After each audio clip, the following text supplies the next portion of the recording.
Hello everyone and welcome to the latest edition of Ben's Britain, where I talk about and tell stories about my country, Great Britain, because there's always something interesting to talk about here. Today I'm talking about the Loch Ness Monster. Yes, that strange beast that lives in a lake somewhere in Scotland. So I'm going to talk about the history of the Loch Ness Monster and the future as well. But before we do that, let's take a look at some vocabulary that we'll be using in today's episode. So here's how it's going to work. I'm going to give you the keywords, the vocabulary, which you'll be able to see on your screen right now. These are words that I'll be using in this episode. Words that I think are maybe more difficult, words that you might need to hear in the context to have a chance of understanding, or maybe words that you just don't know at all. At the end, we'll come back to all of these words to look at what they mean and how I use them, but see if you can understand them based on the context. So I've given you the vocabulary, but also there's a grammar point that I want you to think about too. And that's how I use the present perfect simple and the past simple. So listen out for where I use the present perfect and the past simple in the same part, the same paragraph.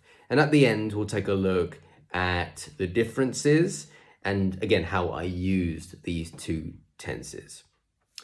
Okay, so that's the vocabulary and the grammar. Now let's find out about the Loch Ness Monster. Up in Scotland, there is a great mystery. Well, some people think it's a great mystery.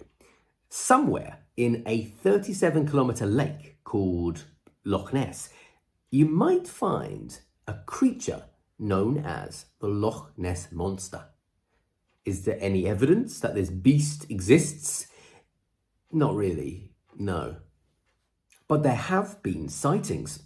In 1933, a couple saw an animal which they said resembled a dragon or prehistoric monster, which then disappeared into the water.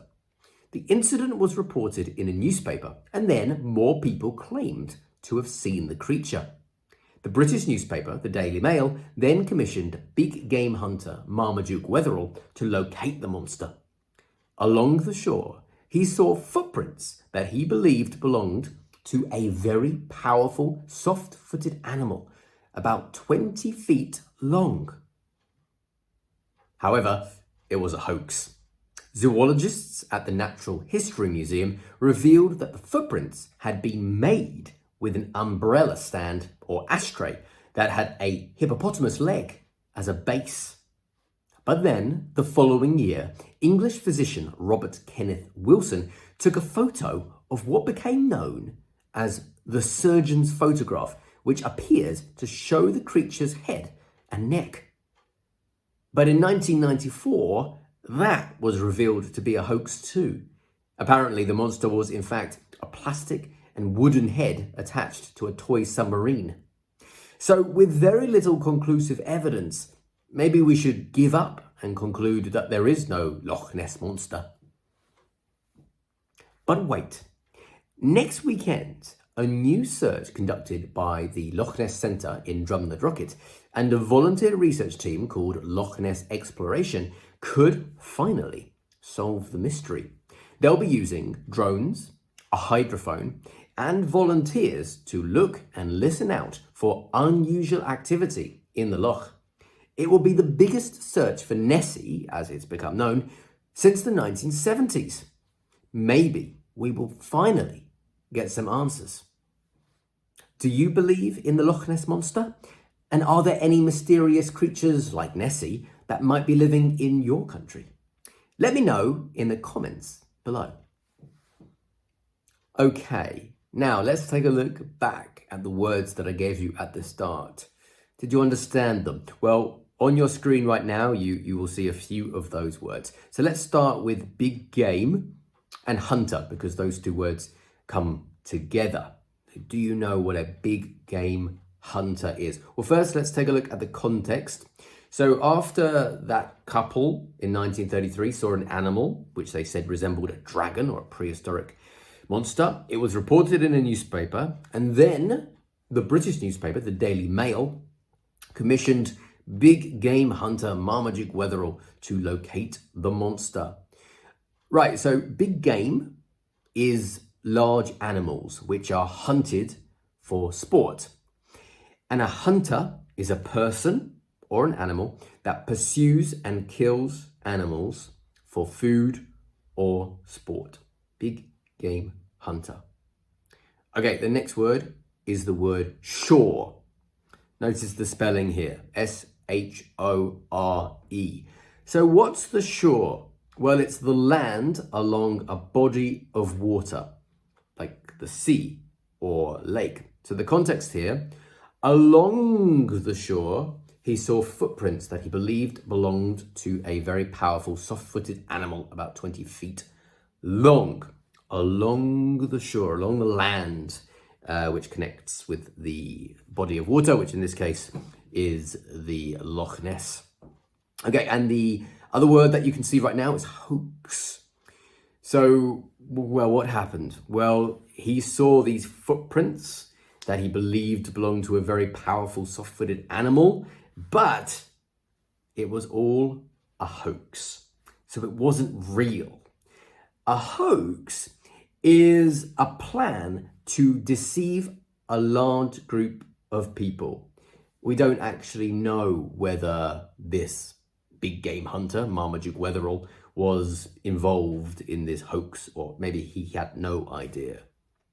Okay, and now moving on to the final three words, and we'll look at two of these together, umbrella stand and ashtray. So again, talking about this hoax, how did they find out? Well, they realized, these zoologists, that the footprints had been made with an umbrella stand or an ashtray that had a hippopotamus leg as a base. So it's not real. The question is, what's an umbrella stand? What's an ashtray?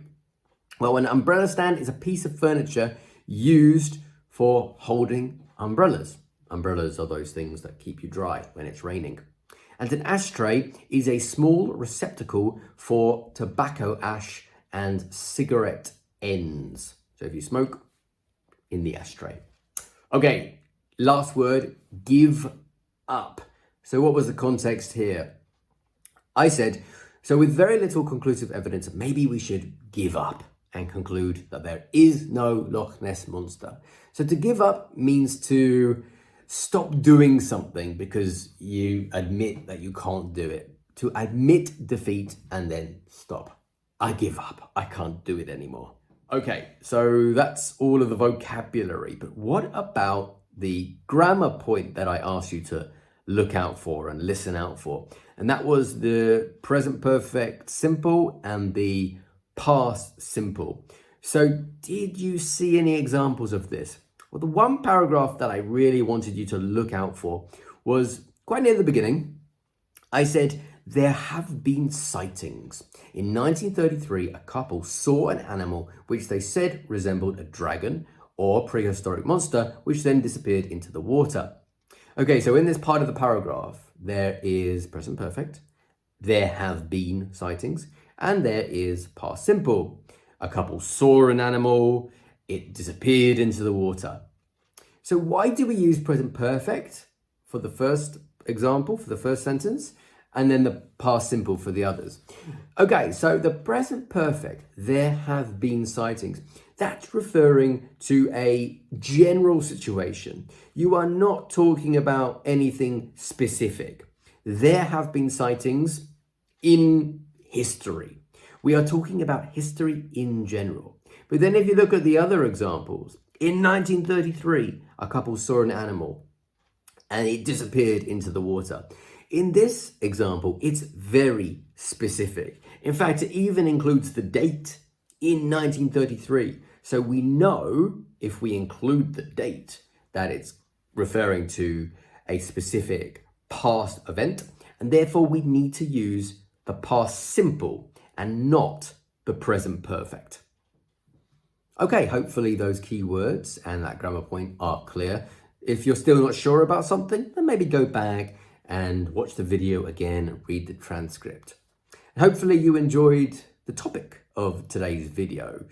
Maybe it's made you curious to know more about the Loch Ness Monster. And who knows, maybe this coming weekend when they do this search, maybe they'll find something. Maybe the Loch Ness Monster is in fact real. Thanks for watching today's video. If you enjoyed it, then make sure you click subscribe and like.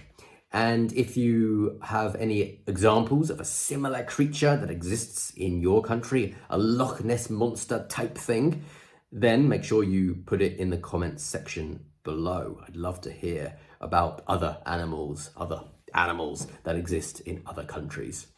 I'll see you next time for another edition of Ben's Britain.